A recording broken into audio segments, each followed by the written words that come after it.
L'Union nationale des industries de carrière et matériaux de construction Normandie est une fédération professionnelle qui regroupe les industries extractives de minéraux et les fabricants de divers matériaux de construction.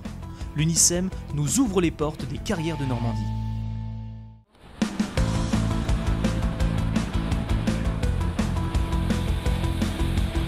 L'ouverture d'une carrière est régie par un arrêté préfectoral. Celui-ci impose la présentation d'un projet de réaménagement du site. Sans ce projet, l'ouverture de l'exploitation est impossible.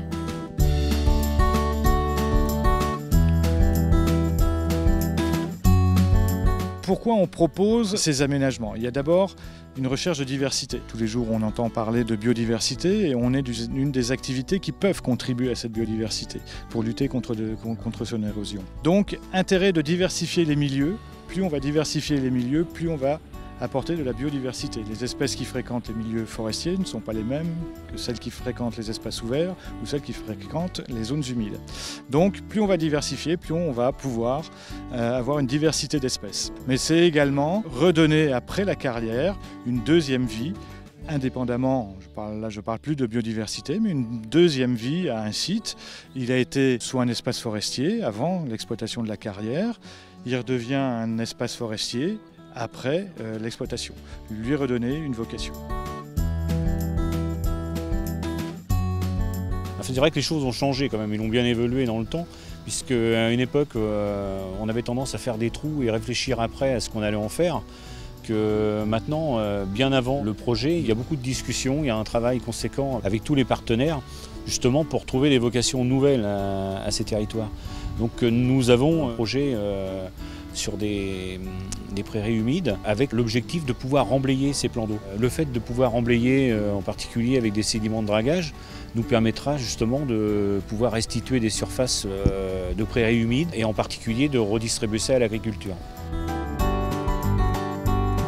En effet, selon les sites d'extraction, le réaménagement peut prendre différentes formes. Le choix du type de réaménagement se fait en fonction des projets de la collectivité et ou du propriétaire du terrain, mais également selon les possibilités techniques. Ici, donc, on est sur à la fois des enjeux de reboisement forestier et d'espaces ouverts et de zones humides beaucoup plus ponctuels. Quand on a remis ces terres et qu'on a planté, on voit que sur tout ce qui nous entoure, tout ce qui a été réalisé là en plantation, on a une végétation d'accompagnement qui en fait traduit la présence des graines initiales dans les terres. Et toute cette végétation qui accompagne les plantations qui ont été réalisées, tout à fait naturelle, ce sont les graines du secteur qui sont renfermées initialement par les terres.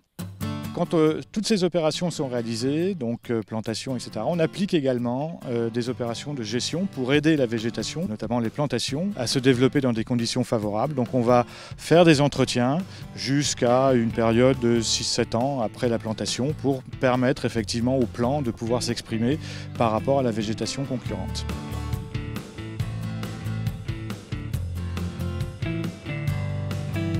Alors pour les entretiens des espaces plutôt à milieu naturel, on utilise moins la partie mécanique, l'usage mécanique pour l'entretien et pour la gestion. Ici, en l'occurrence, on a des vaches qui sont des Highland Cattle qui travaillent pour nous et qui entretiennent donc les espaces ouverts, puisque là il s'agit effectivement de sauvegarder des espèces de milieux ouverts, de ne pas laisser le milieu se fermer par un enracinement ou par un reboisement naturel. Sur ce site d'extraction, on est sur un gisement de haute terrasse. Donc à l'issue, il n'y aura pas de plan d'eau. Donc ce qui est prévu en termes de réaménagement écologique, c'est de rendre une fonction pleinement silicicole à ces terrains. Comme type de réaménagement, on remet une couche de sable par-dessus, au-dessus de notre niveau d'extraction, et au-dessus de ces 50 cm de sable, on remet la couche de terre végétale qui était présente initialement.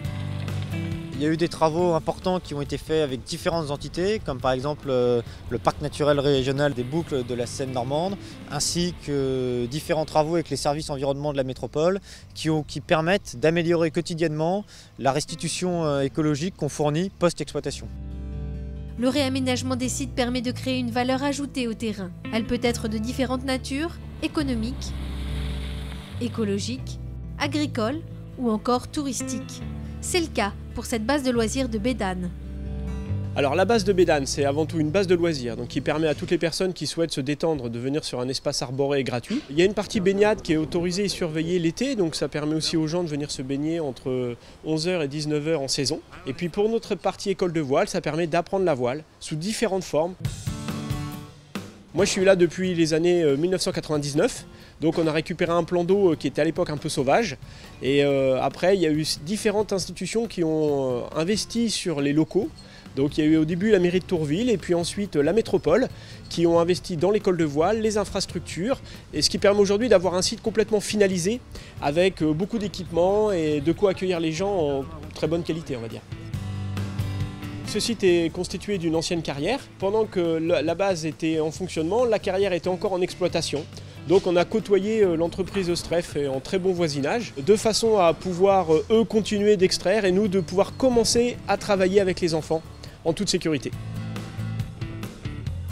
Nous, ce qu'on apprécie particulièrement, c'est la profondeur du lac, parce qu'il est entre 6 et 8 mètres de fond, ce qui est assez pratique pour nous travailler avec nos bateaux à voile, ce qui permet, lorsque par exemple un bateau se retourne, de ne pas toucher le fond tout de suite avec le mât. On constate que l'eau est restée toujours de très bonne qualité. Ça vient du fait que c'est une nappe phréatique qui alimente l'eau du lac. Et ça aussi, c'est un point positif, de pouvoir se baigner dans une eau très bonne. Vous l'aurez compris, une carrière en fin d'exploitation ne reste jamais à l'abandon. Quelques sites deviennent des acteurs majeurs dans l'économie locale. En général, une carrière commence dans un terrain naturel. Après exploitation, il y a un réaménagement du site. Ici même, le site a été remblayé à la cote initiale. Et après, pour faire perdurer l'activité et l'emploi des salariés, nous essayons de trouver des idées pour le développer, le transformer. Et en général, ça fonctionne. La clientèle qui est habituée à trouver des granulats sur un site peut continuer à trouver d'autres produits par du négoce, par l'acheminement. Une carrière devient plateforme de négoce de granulats, bien souvent.